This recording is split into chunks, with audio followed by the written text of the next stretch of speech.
Hey all, weekend leave இந்த மாதிரி எப்போயாவது டைம் கிடைக்கும் போது வெளியில் போகலாம் அப்படின்னு யோசிக்கிறதுக்கே இப்போ பயமாக இருக்குது. இந்த வெயிலை நினச்சா சரியான வெயில் அடிக்குது. கொஞ்சம் நஞ்சம் வெயில் இல்லை, சரி அநியாயத்துக்கு வெயில் அடிக்குது.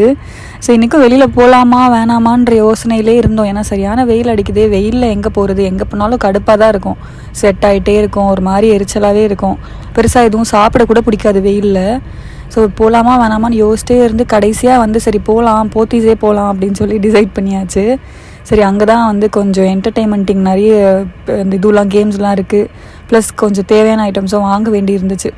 சரின்னு சொல்லி கிளம்பியாச்சு. லாஸ்ட் டைம் தான் ரொம்ப லேட்டாக போயிருந்தேன். சரி இந்த வாட்டியாவது அட்லீஸ்ட் நம்ம கொஞ்சம் சீக்கிரம் போகலாம் அப்படின்னு சொல்லி காலையில் கிளம்பியாச்சு.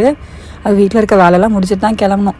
வீட்டில் நிறைய வேலை இருந்துச்சு. ஸோ எல்லாத்தையுமே முடிச்சுட்டு கிளம்பியாச்சு. ஏன்னா இந்த நாள் லீவு நாள்லாம் விட்டோம்னா வீட்டு வேலை க்ளீனிங் வேலைலாம் பெருசாக பண்ண முடியாது. ஸோ அதையும் விட முடியல, இதையும் விட முடியலங்கிற மாதிரி ரெண்டுத்தையும் பண்ணிடலான்னு சொல்லி க்ளீனிங்லாம் முடிச்சுட்டு கிளம்பி போயாச்சு.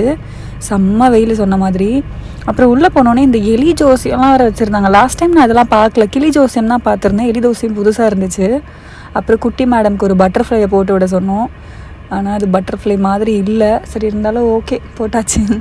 போட்டதுக்கப்புறம் இந்த பைக்கில் ஏறி உட்காந்தது தான் வரவே இல்லை. ரொம்ப அடம் பிடிச்சி இதிலேருந்து எடுக்கும்போது ரொம்ப அழுது ஆர்ப்பாட்டம் பண்ணி தான் அவளை அங்கேருந்து தூக்கணும். ஃபஸ்ட் டைம் தூக்கி எடுத்துகிட்டு வந்து வேறு இடத்துல விட்டாச்சு. திரும்ப அதே இடத்துக்கே திரும்ப பைக்கில் ஏறி உட்காந்துக்கிட்டா. 4600 இதை வாங்கி கொடுங்கன்னு நின்று அழுகுறா. ஆல்ரெடி வீட்டில் பர்த்டேக்கு ஒரு கார் வாங்கி கொடுத்ததே சுத்தமாக ஓட்டவே இல்லை. அது சும்மாவே பூட்டி இருக்கு. வீட்டுக்கு யாராவது குட்டீஸ் அக்கா பசங்க அந்த மாதிரி யாராவது அதை எடுத்து விளையாடினாங்கன்னா அப்பா அழுவா, இது என்னோடது, நான் தான் ஓட்டுவேன், யாருக்கும் தர மாட்டேன் அப்படின்னு சொல்லி அவங்க வீட்டுக்கு கிளம்புனதோட சரி. அதுக்கப்புறம் டச் கூட பண்ண மாட்டாங்க. எல்லா குட்டீஸும் இப்படி தான் போல் இருக்குது.